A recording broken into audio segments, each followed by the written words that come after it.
Sell sweetness inayajaju yatawe muri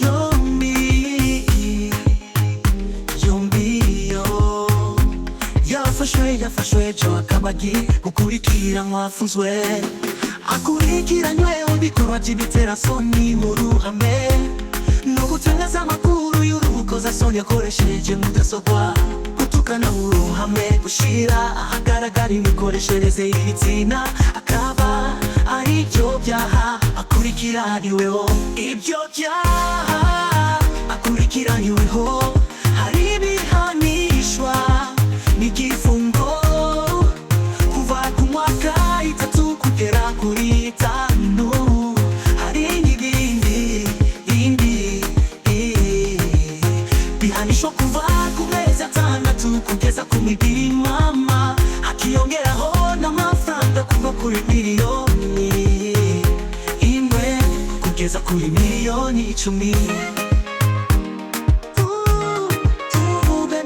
Mbere mu mwaka ushize dukomeje kumugira inama no kumwihangiriza ariko niyumva umuntu ukuri agatumira abanyamakuru bakamutunga mikoro zirenga 15 yarangiza akabaha ibintu kabiri byo mu Rwanda.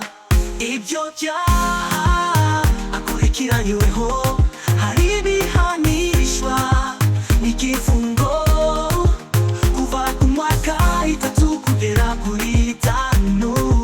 Hari n'ibindi bihanishwa kuva ku mezi 6 kugeza ku mibiri mama, hakiyongeraho n'amafaranga kuva kuri miliyoni 1 kugeza kuri miliyoni 10. Disiteme kigiye gukurikira nuko aya macano nayo agiye gukurikira mwaho zifatanyacyaha Gasaro TV, The Choice Life. Gasaro nawe turamwihanangira cyane, Pro 5 TV Rwanda, Big Time TV, SLM Jesus TV, Usaneza TV Show, Mbona Jeju Rwanda n'izindi. Ibyo byaha akurikiranyweho hari ibihanishwa n'igifungo kuva ku mwaka 3 kugera kuri 5. Hari n'ibindi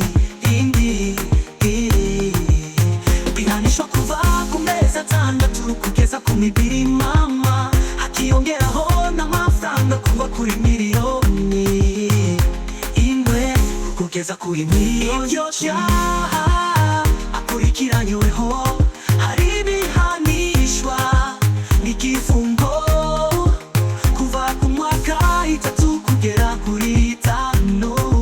Hari n'ibindi bihanishwa kuva ku mezi 6 kugeza ku mibiri mama, hakiyongeraho n'amafaranga kuva kuri miliyoni 1 kugeza kuri miliyoni 10.